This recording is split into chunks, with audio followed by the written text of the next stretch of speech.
Innal hamdalillah nahmaduhu wa nasta'inuhu wa nastaghfiruh wa na'udzu billahi min shururi anfusina wa min sayyiati a'malina may yahdihillahu fala mudilla lahu wa may yudlil fala hadiya lahu. Asyhadu an la ilaha illallah wahdahu la syarika lahu wa asyhadu anna Muhammadan abduhu wa rasuluhu, amma ba'd. Ya ayyuhalladzina amanu taqullaha haqqa tuqatih wa la tamutunna illa wa antum muslimun. Sidaqallah, walaupun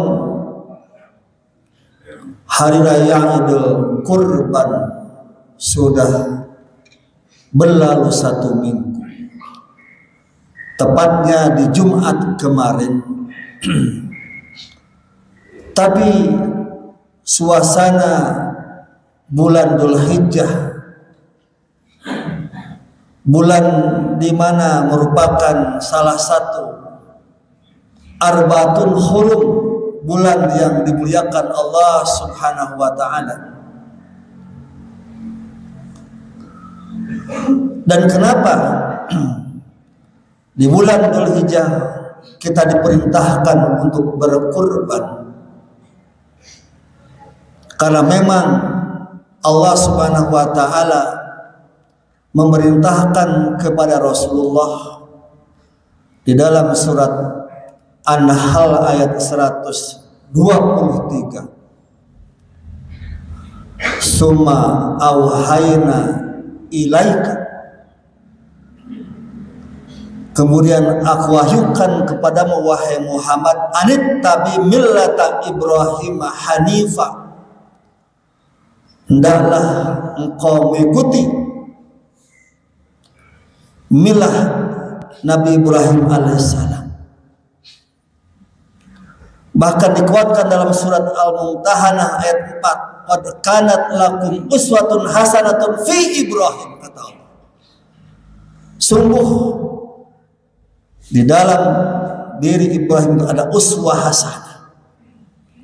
Dijangankan kita, Rasulullah SAW, Nabiullah, Nabi terakhir, diperintahkan untuk mengikuti milah Nabi Ibrahim alaihissalam. Di dalam kesempatan yang berbahagia ini, walaupun ibadah kurban sudah berlalu, baik yang melaksanakan di tanggal 10 maupun di tanggal 11 atau 12 dan 13, saya ingin menyampaikan tentang hikmah kurbannya Nabi Ibrahim alaihissalam.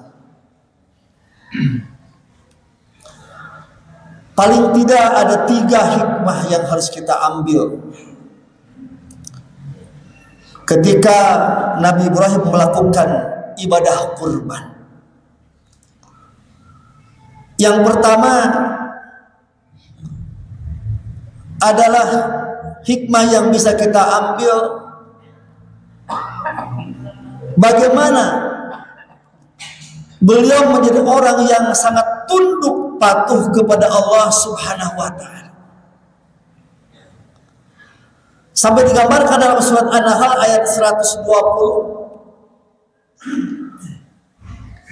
inna Ibrahim kana ummatan qanitan lillahi hanifa wa lam yakun minal musyrikin, kata Allah. Ibrahim itu, kata Allah, ummatan qanitan lillah, walaupun beliau seorang tapi oleh Allah disebutnya ummatan qanitan lillah hanifah, lagi sudah tunduk patuh kepada hanif, orang yang sangat membenarkan perintah Allah Subhanahu wa taala. Sidang jemaah, kita sudah sangat memahami dan mengetahui bagaimana kepatuhan beliau terhadap Allah Subhanahu wa taala ketika beliau diperintahkan Allah. Padahal semua perintah itu mengandung ancaman fisik, mengandung ancaman nyawa, mengandung juga goncangan jiwa. Dari mulai beliau diperintahkan Allah Subhanahu wa taala untuk menghancurkan patung-patung, dan itu pasti berisiko tinggi, minimal dipenjara dan maksimal dibunuh. Dan memang ternyata Nabi Ibrahim dibakar oleh Namrud ketika menghancurkan patung-patung. Tapi demi perintah Allah, walaupun ancamannya nyawa, dilakukan oleh beliau. Ketika usia 80 tahun datang perintah untuk dihitan, usia yang sudah renta, bil qadum, bukan dengan pisau, bil qadum kata Rasulullah, dengan batu. Sakit pasti sakit, apalagi belum ada alat-alat yang bisa membantu untuk meringankan sakit. Tapi itu pun dilakukan oleh Nabi Ibrahim alaihissalam. Ketika beliau 30 tahun menunggu seorang anak, berdoa kepada Allah, ingin punya Rabbi habli minas sholihin, dan Allah kabulkan, lahir dari Siti Hajar seorang Ismail. Baru lahir datang perintah Allah untuk diletakkan di Bakkah, berangkat dari Palestina ke Saudi Arabia sekarang, ditempatkan berdua, bukan sehari dua hari ditinggal, tapi belasan tahun. Dan wajar ketika istrinya bertanya, kenapa Ibrahim kau tinggalkan kami berdua di sini? Ibrahim pun tidak bisa menjawab. Secara manusiawi juga sama beliau sangat sayang, apalagi mendapatkan anak sudah 30 tahun. Tapi ketika istrinya bertanya, wahai Ibrahim, Allahu amarna bihada, apakah ini perintah Allah? Baru Ibrahim menjawab, na'am, benar Hajar, ini perintah Allah. Dan jawaban seorang istri yang saleh dan yakin kepada Allah. Maka kata Siti Hajar, idan la yudallah, kalau demikian berangkat, pasti Allah tidak akan membiarkan kami berdua di sini. Dan puncaknya adalah ketika sudah dewasa, bertemu kembali, datang lagi perintah yang sangat tidak masuk akal, yaitu Ismail diperintahkan untuk disembelih. Dan sekali lagi, Nabi Ibrahim tidak pernah menyangkal, beliau tidak pernah tidak menuruti perintah Allah Subhanahu, betul-betul patuh terhadap Allah, betul-betul akidahnya luar biasa, dilaksanakan juga perintah tersebut walaupun tidak masuk akal. Sedang cuma hukum Allah. Maka apa hikmah yang harus kita teladani dari kepatuhan beliau? Ternyata kalau kita dalami dan kita perhatikan, kenapa beliau begitu patuh kepada Allah pada semua perintah itu? Berat semuanya. Dan kalau kita yang diperintahkan, tentu kita akan, termasuk saya, sangat berat untuk diamalkan. Tapi Allah menggambarkan dalam surat Al-Baqarah 124, wa idibtala Ibrahim rabbu bi kalimatin fa'atamahunna, kata Allah. Ketika Ibrahim diuji oleh Tuhannya dengan berbagai ujian, fa'atamahunna, disempurnakan, semuanya dilakukan dengan sungguh-sungguh. Nah, sidang hukumullah, maka pelajaran yang kita ambil, kenapa boleh begitu patuh? Yang pertama, ternyata beliau sangat husnudon kepada Allah. Ini yang harus kita tumbuhkan di dalam jiwa kita.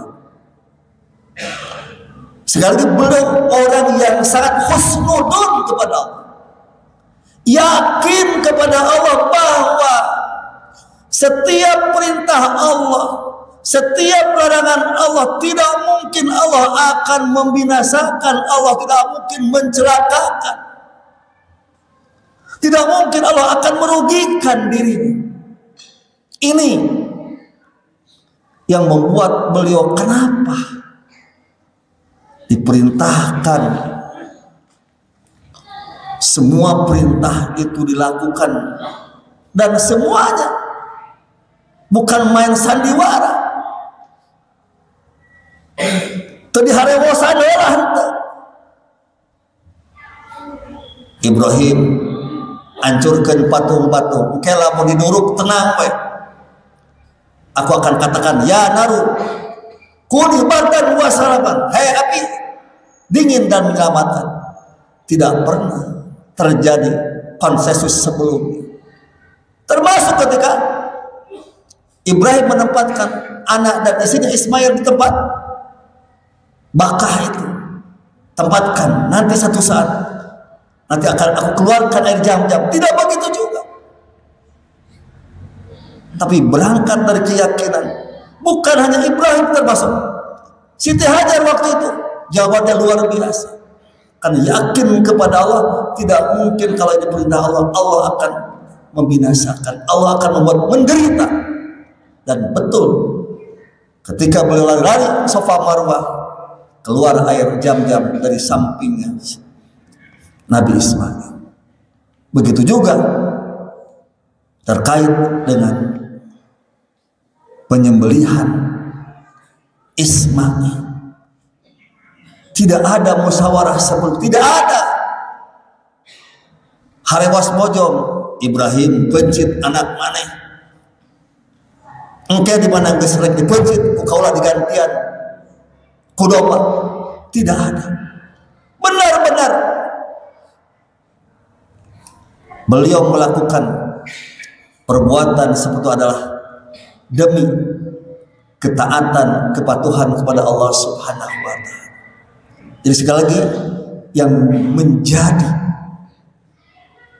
beliau sangat tunduk patuh kepada Allah adalah membangun keyakinan, membangun husnudon kepada. Ini yang harus kita tumbuhkan di dalam jiwa kita.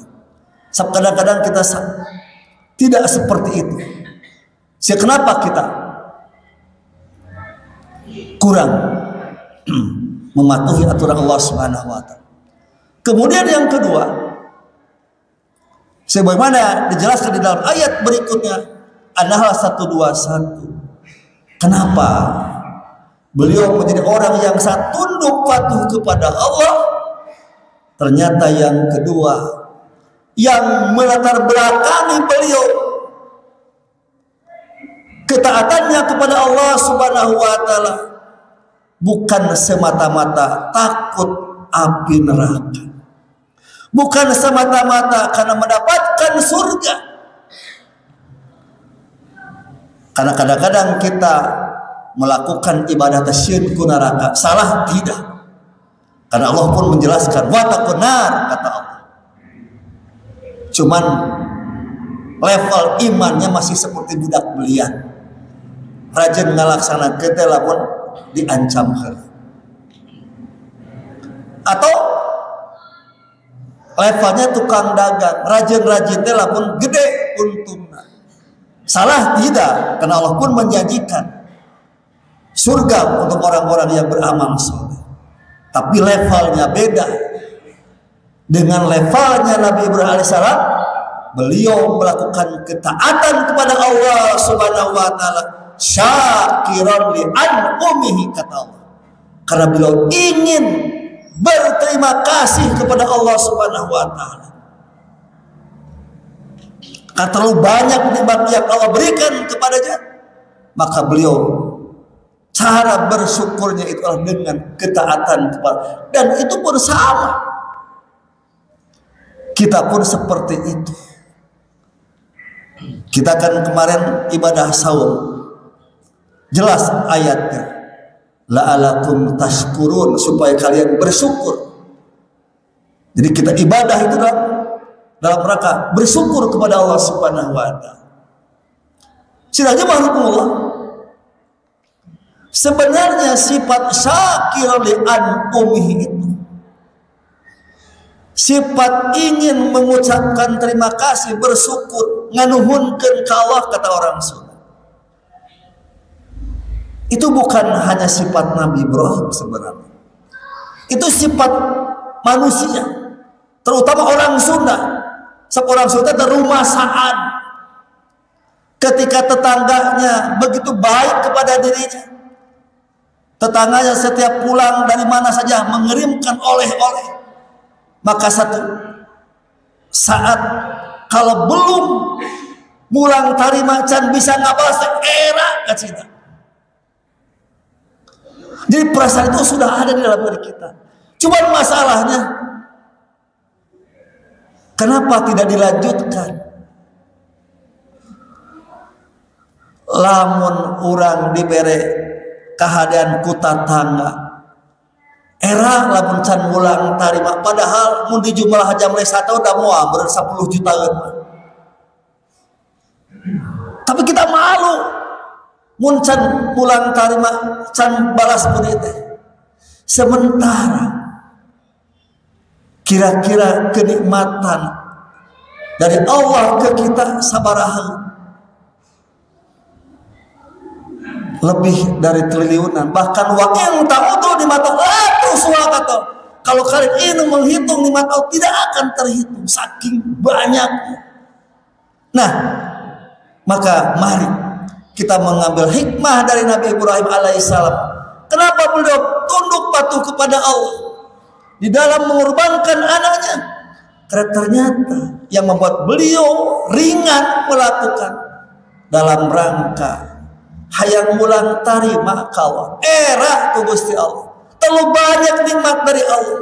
Ini yang melatar beliau. Maka mudah-mudahan kita pun menjadi orang-orang yang senantiasa bersyukur kepada Allah Subhanahu wa taala. Barakallahu.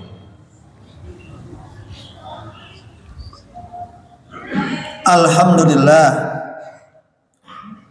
arsala rasulahu bil huda wa dinil haqq liyudhhirahu ala dini kullihi wa kafa billahi syahida. Asyhadu wahdahu la syarika la wa asyhadu anna Muhammadan abduhu wa rasuluh. Bismillahirrahmanirrahim. Hikmah yang kedua dari peristiwa berkorbannya Nabi Ibrahim alaihissalam,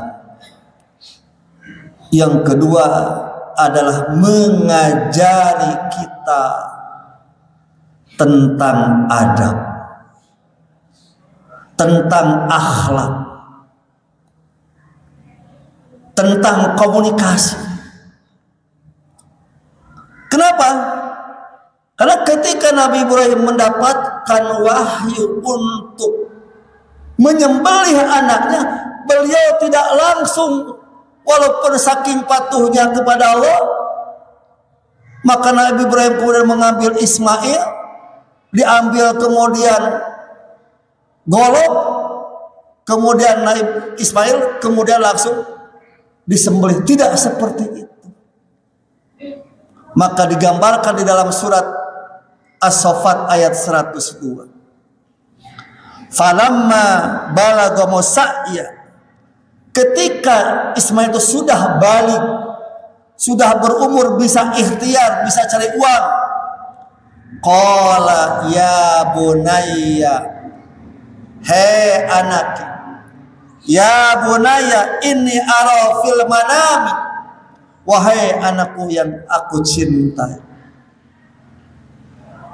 aku bermimpi tadi malam, wahai anakku. Mimpinya anni adbahuka, yaitu mimpi yang sangat luar biasa. Mimpi itu adalah bermimpi inni adbahuka, menyembelih engkau wahai anak. fangdur madatar. Kata Ibrahim, coba bagaimana pendapat engkau dari mimpi abah ini?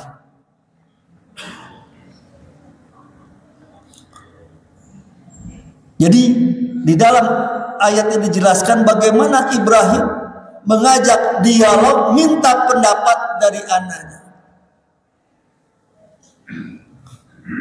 Ini sebuah adab yang dilakukan oleh seorang ayah terhadap anak dan juga membangun komunikasi. Karena kadang-kadang kita sering di rumah tangga itu kenapa terjadi clash, karena sering tidak terjadi komunikasi, terutama dengan anak-anak kita. Nah, karena ini anaknya juga soleh luar biasa, yakin husnudon kepada Allah, Allah tidak mungkin mencelakakan.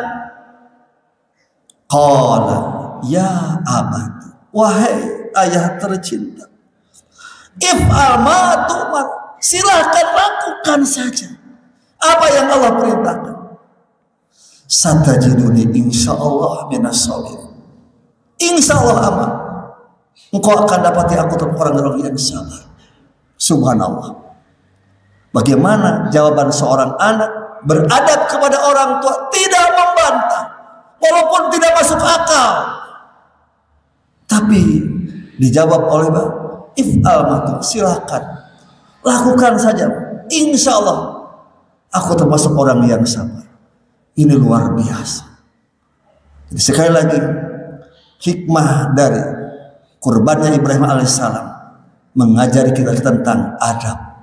Bagaimana adab orang tua kepada anak, bagaimana adab anak terhadap anak, sekaligus juga bagaimana membangun komunikasi antara ayah dan anak.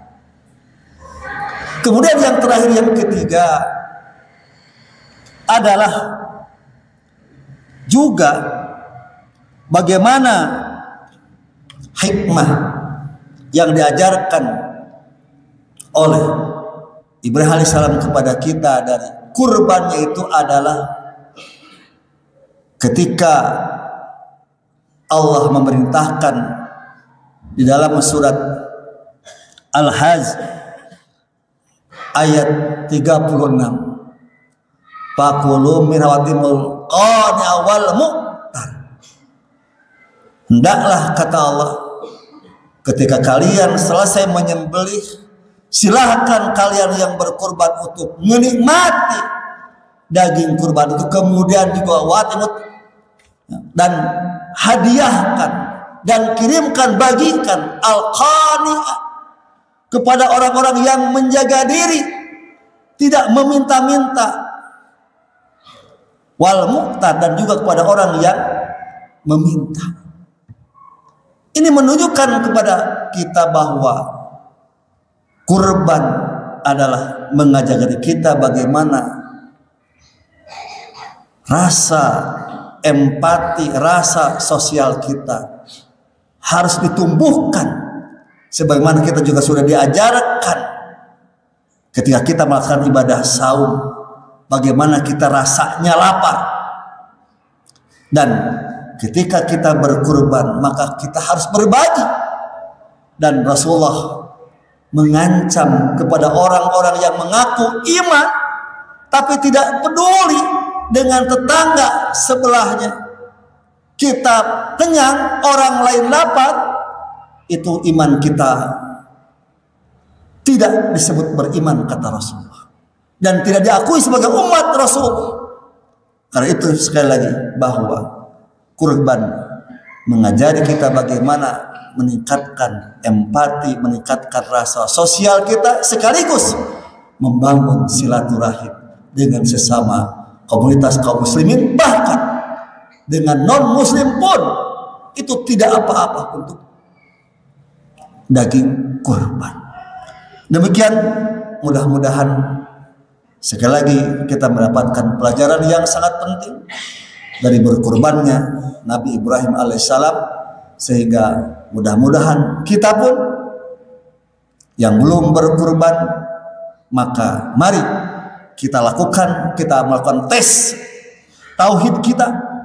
Kalau Ibrahim dengan kecintaannya yang luar biasa terhadap anak yang satu-satunya tapi berkorbankan, maka kita tidak perlu mengorbankan anak, cukup dengan mengorbankan harta kita. Dan insya Allah harus yakin, kata Rasulullah, mana qasad shadaqatun min malin, tidak akan berkurang harta gara-gara kita bersedekah. Kita bersedekah untuk berkurban, apalagi kita boleh menikmati, maka mari kita lakukan kalau bisa berkurban itu setiap tahun, karena kita ingin termasuk orang-orang yang tunduk patuh kepada Allah Subhanahu wa ta'ala. Allahumma salli ala Muhammad wa ala ali Muhammad kama sallaita ala ali Ibrahim wa barik ala Muhammad wa ala ali Muhammad kama barakta ala ali Ibrahim fil alamin innaka Hamidum Majid. Allahumma ighfir lil mu'minin wal mu'minat wal muslimin wal muslimat al ahya wal amwat innaka sami'un qaribun mujib. Ya qadiyal hajat Rabbana la tuzigh qulubana ba'da idh hadaitana wa hab lana min ladunka rahmah innaka antal wahhab. Rabbana la tuzigh qulubana ba'da idh hadaitana wa hab lana min ladunka rahmah innaka antal wahhab. Rabbana atina fid dunya hasanah wa fil akhirati hasanah wa qina adzabannar. Walhamdulillah. Wassalamualaikum warahmatullahi wabarakatuh.